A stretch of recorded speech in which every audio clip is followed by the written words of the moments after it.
1000 গাড়ি মারিতে 1000-2 টাকা লাভ করেছে। আমি আমার সামনে দেখছি। ওই গরু কেবল আমার হোস ছিল, আমি গরু বেচবো না। ঘাস কেন আমি হলো গরুর ফার্ম। একটা গরু দে দুয়ার দনে আমি তো কয়ে দিলাম এত গরু পোষা যায় না, 5টা এত গরু না, এত গরু এত গরু গরু দুই বাড়ি থাকা 10টা গরু কিনলাম এত গরু পুষতে হলে নীতি থাকতে হবে। তাহলে বাইরে এখানে বসে বাইরে থেকে ইনকাম করতে হবে, তাহলে এই গরুটার বুঝতে হবে তো 500 টাকা খাওয়ায় তোর ফোন তো খেয়ে রাখবে না কদিন পরে ও 2 মাসে ও বাজার 1 মাসের খাবার আমি আনিয়ে দেব তো বেচবে কাতে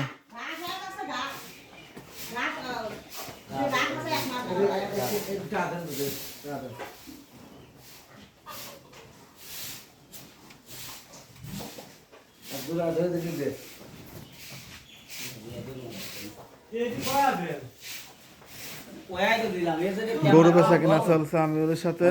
আমিউল ব্যাপারী না, আমিউল তো ব্যাপারী না, আমিউলের ফার্ম। কিন্তু গরু হয়ে গেছে, গরু রাখতে পারলে কাম হইতো না।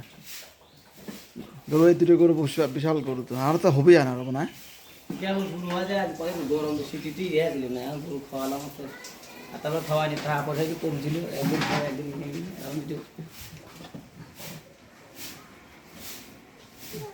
কোনটা কেমন আপনারা?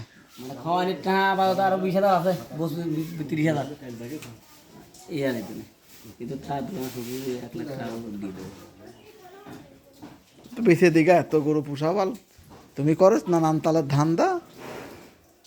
যদি বেচার দোকানে সেবন করেছিলাম না এখন বেচতে আছে এত ধান দামাদামি।